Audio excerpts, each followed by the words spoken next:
Guys నేనైతే మీతో ఒక విషయం షేర్ చేసుకుందామనైతే వచ్చాను. ఏంటని ఆలోచిస్తున్నారు కదా! నాలానే ఇది మాత్రం చాలా మంది ఎక్స్‌పీరియన్స్ చేసుంటారు. సో, ఏంటి అంటే ఇప్పుడు ఫస్ట్ డేనే ఫస్ట్ షో గాని, లేదంటే ఏ షో అయినా ఫస్ట్ డే చూడాలనుకునే వాళ్ళు చాలా మందుంటారు.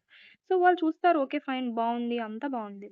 సో, బట్ ఏం చేస్తారంటే చూస్తుండగానే మూవీ ఏకం స్నాప్స్‌లో, స్టోరీస్‌లో, వాట్సాప్ స్టేటస్‌లో మొత్తం పెట్టి స్పాయిల్ చేస్తారింక. చూసే మూడు, ఉత్సాహం అన్నీ సర్వనాశనం. నిజంగా. అలా చూడాలనిపిస్తది. మాకు కూడా థియేటర్‌లో ఎక్స్‌పీరియన్స్ చేయాలనిపిస్తది గదా! బట్ మీరేం జేస్తారంటే, ట్విస్ట్ ఏంటా అని ట్విస్ట్ కోసమే కదా అందరూ మూవీకెళ్తారు. ట్విస్ట్ ఏంటో తెలిసిపోయిన తర్వాత మాకెలా ఎళ్ళాలనిపిస్తది. మీరైనా అర్థం జేసుకోవాలి కదా! లేక మేము స్కిప్ చేద్దామనే అనుకుంటాం. బట్ అక్కడ ఏదైనా ట్విస్ట్ ఉంటే చూడాలనిపిస్తది. ఏముందా? ఏముందా? అని చెప్పి. ఇంకేముంది మేము చూసి తెలుసుకొని మూవీకెలా ఎళ్ళాలనిపిస్తది కదా! సో, ఈసారి మీరలా పెడదాం అనుకుంటే నన్ను మాత్రం హైడ్ చేయండి ప్లీజ్. నాలానే ఎంతమంది ఈ విషయంలో ఎక్స్‌పీరియన్స్ చేశారో కూడా నాకు చెప్పండి కమెంట్స్‌లో.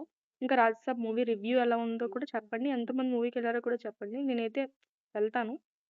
ఎంతమందెళ్లారో కామెంట్ చేయండి. సబ్స్క్రైబ్ చేసుకోవడం మర్చిపోద్దు. Bye guys.